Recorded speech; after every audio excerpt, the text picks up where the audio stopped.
Hello everyone, welcome to English 7. Today I will help you with Unit 11, Section B. But before we start the new one, try a small game that you can review the words you learned in the previous lesson. Okay? Crossword. It's very easy. I will show you some pictures and some questions. You will guess the right words. 1. How does he feel? Hot. Very easy. See?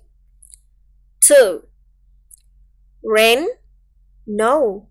Rain has 4 letters. R-A-I-N. Not correct. Another word. Wet. Continue with 4. Lake? No. I don't ask you what is it. The question is, what is the weather like in this area?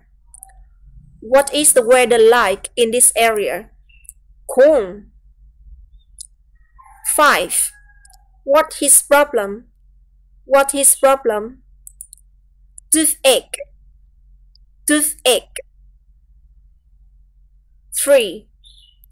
Spring. Yeah. But what is the weather like in spring? What is the weather like in spring? Warm. The last one, 6. Headache. Headache. Now, the keyword is, can you find out? The keyword is health, sức khỏe. And health is also our topic today. Unit 11, Keep Fit, Stay Healthy. Section B, What was wrong with you? New words. Now, open your notebook, listen, and then write down the new words into your notebook. Listen and repeat. Have a bad cold. Have a bad cold. Bị cảm lạnh. Have a headache. Have a headache. Have a headache means bị đau đầu. Have a virus. Have a virus. Have a virus means bị sốt, bị nhiễm virus. Have a stomachache. Have a stomachache. Have a stomachache. Bị đau dạ dày. Have a stomachache. Bị đau dạ dày. Have the flu. Have the flu. Have the flu means bị cảm cúm. Have the flu. A sick note. A sick note. When you have some problems with your health, you will go to the hospital. Your doctor will write a sick note for you. A sick note means giấy chứng nhận sức khỏe.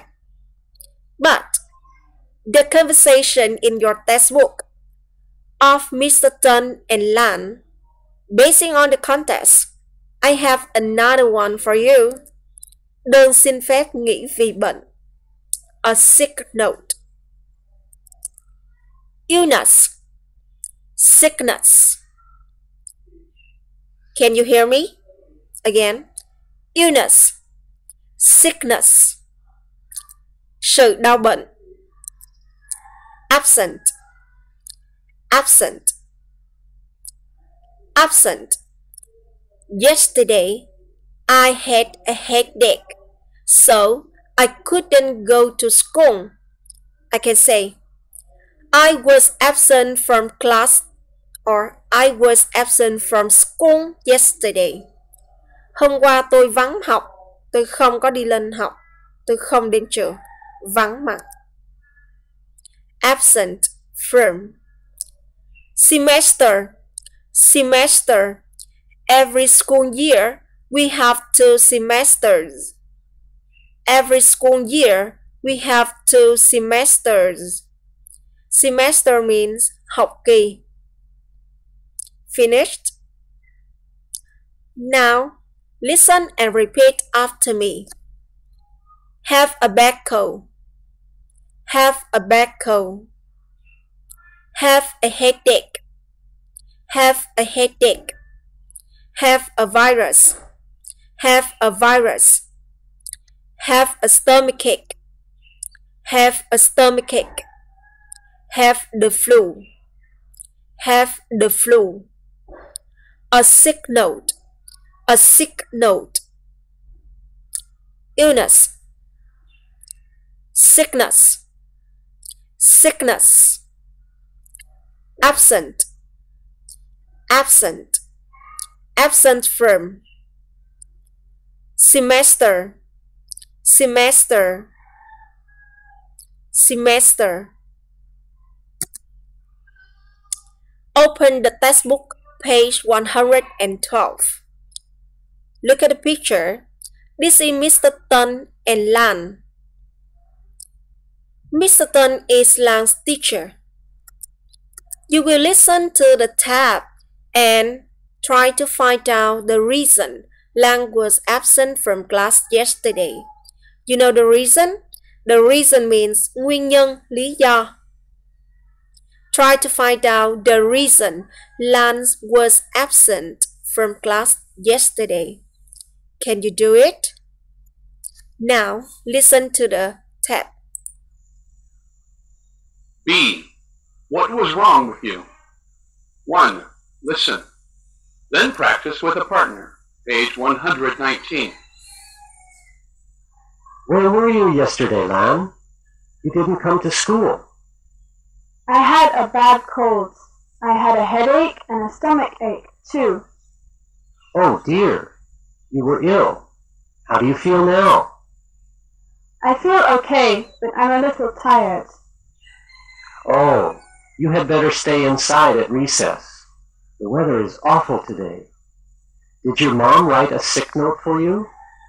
No, she didn't, but I have this note from the doctor. That will be fine. Oh, I see. You had a virus. I hope you'll be okay now. Thank you.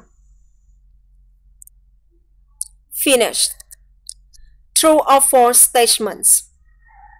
I have 4.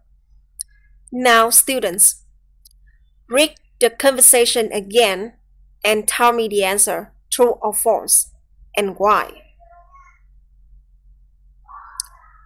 Okay?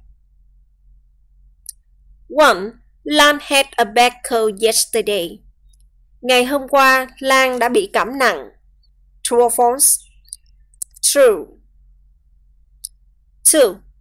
Her mother wrote a sick note for her. Mẹ của bạn ấy đã viết đơn xin phép nghỉ vì bệnh cho cô ấy. False. What's the problem with her mother? No, not her mother. So who? The doctor. The doctor. 3. She's very well today. Hôm nay bạn ấy đã khỏe lại rồi. True or false? Of course, false. Why? She's not very well. Yeah, you can write this.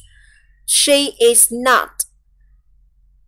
Another answer, instead of adding at, I would say, she is a little tired today.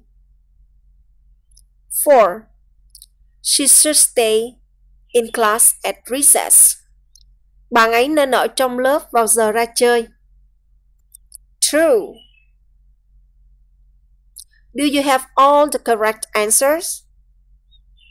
Very good. Try another exercise. Answer the questions. 5 questions for you. You can stop this video clip here at this time to give enough time for you to write out the answer. Các con có thể ngưng cái video clip ngay tại thời điểm này để mình có thời gian mình trả lời câu hỏi. Sau đó chúng ta sẽ tiếp tục video và kiểm tra lại đáp án của mình. Now, I will give you the answer. A. Why didn't Lan go to school yesterday? Tại sao Lan lại không đi học ngày hôm qua? Because she was sick. Bởi vì bạn ấy bị bệnh. B. What was wrong with her? Thế bạn ấy bị gì vậy? She had a bad cold and headache. You can say, she had a bad cold. Only bad cold. It's okay. Or you say, she had a bad cold, a headache, and a stomachache. All three answers are good. Can you hear me? You can say, she had a bad cold. 1.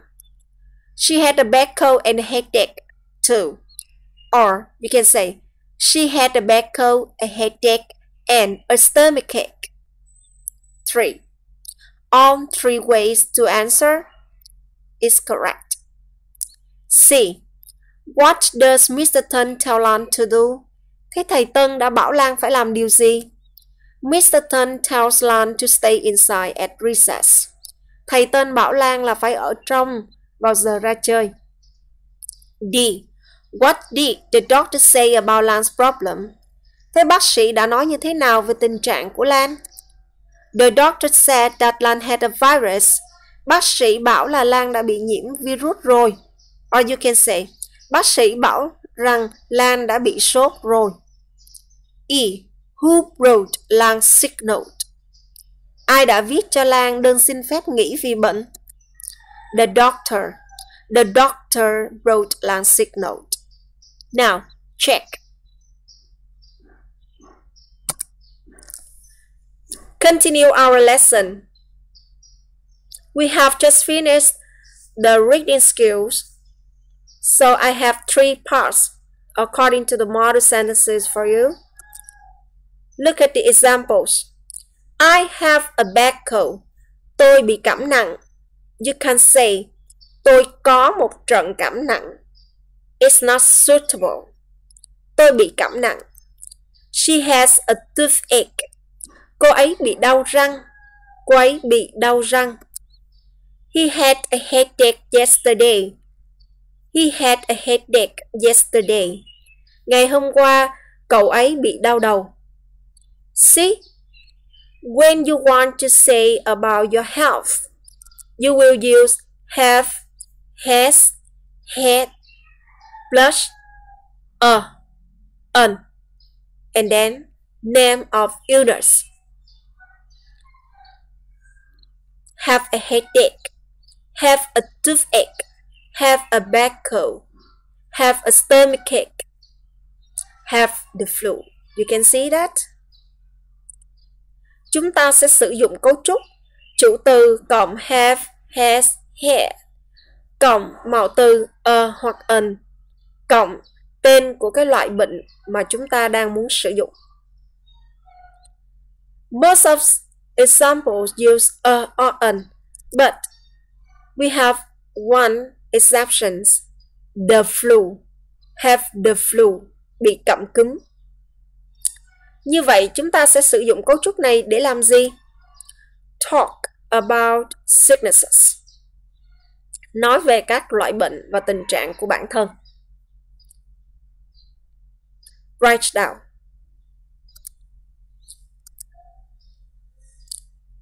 In the conversation of Mr. Tuần and Lan, Mr. Tuần asked Lan, what was wrong with you? Lan said, I had a headache. Em đã có chuyện gì xảy ra vậy? Or, chuyện gì đã xảy ra với em vậy Lan? Lan said, dạ, em bị đau đầu ạ. Trong tình huống này, câu what was wrong with you được dùng để làm gì? Khi người khác hỏi what was wrong with, I had a headache or something, you will use to ask and answer about a person's state or a person's health. But remember, what was wrong with object? For example, you, him, her, them. What was wrong with him? Có chuyện gì đã xảy ra với anh ta vậy? After that, you will use the answer had plus a or an plus name of illness. Như vậy, câu hỏi what was wrong và câu trả lời I had plus a an plus name of illnesses. To ask and answer about health. trong bài là dùng được để hỏi và trả lời về sức khỏe, nhưng nói rộng hơn, câu hỏi What was wrong with you còn được dùng để hỏi về tâm trạng của một người nào khác không ổn hoặc là có vấn đề gì đó mà mình muốn biết nguyên nhân, mình hoàn toàn có thể sử dụng câu này. Ngoài ra, chúng ta còn có thể sử dụng câu này một cách ngắn gọn bằng cách sử dụng hiện tại đơn. What's wrong? What's wrong? What's wrong? Có chuyện gì vậy? I had a headache. Tôi bị đau đầu đấy. Understand? Part 3. Make yes-no question past simple tense. You know about past simple tense from Unit 9. That's right. So today I will help you how to make yes-no questions with ordinary verbs. Look at the example. I had a toothache. The subject is I. The verb is had. That's right. Again, the subject is I. The verb is had.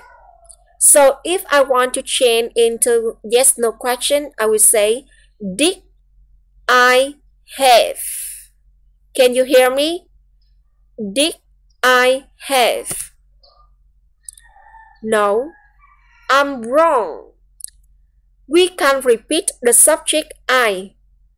In the questions, you must change I into you.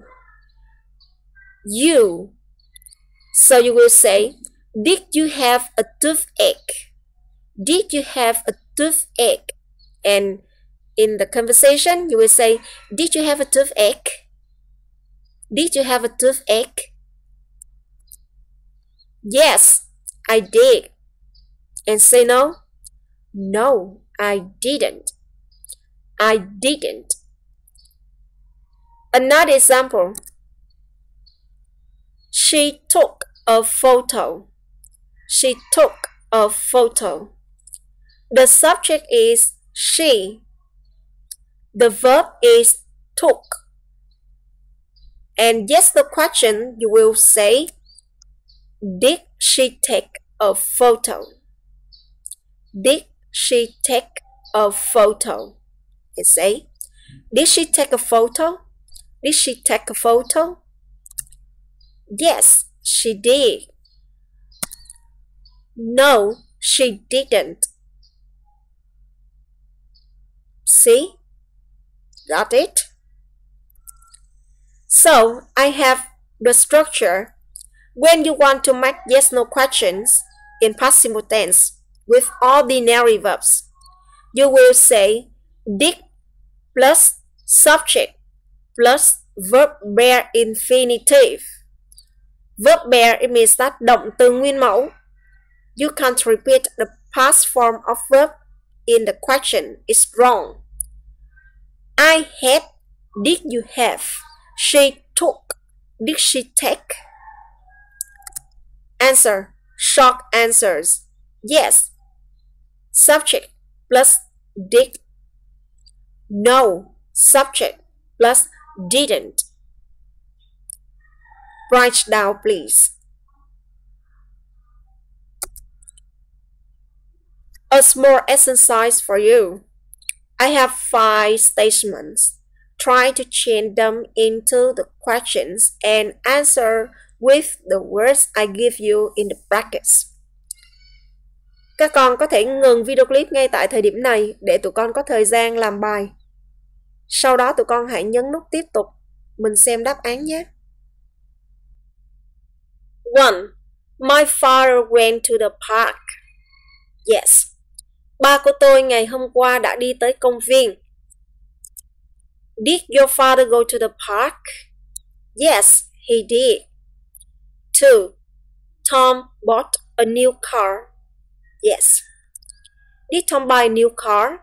Yes, he did. 3. I was absent from class last week. Tuần vừa rồi tôi đã vắng mặt ở lớp. Were you absent from class last week? No, I wasn't. Can you focus on this? I don't use did at the beginning of the questions. Why? Because with number 3, The verb is be, was, were. So we don't need to use did. Okay? We just use did with ordinary verbs. 4. Tom wrote a sick note. Tom đã viết đơn xin phép nghỉ vì bệnh. Did Tom write a sick note? No, he didn't. 5. She traveled to Hanoi last year. Yes. Did she travel to Hanoi last year? Yes, she did. Như vậy, thông qua bài tập này, cô muốn nhắc các con một lần nữa. Đối với động từ thường muốn đặt câu hỏi yes no, chúng ta sẽ dùng did ở đầu câu. Riêng câu số 3 cô muốn nhắc lại một lần là đối với động từ to be, chúng ta không cần sử dụng did mà chúng ta phải giữ lại động từ to be đó và sử dụng thể đúng phù hợp với chủ từ. Ví dụ, I là I was. Khi sang câu hỏi chuyển thành you thì phải là were you. Okay. We finished today. Thanks for your listening. Goodbye.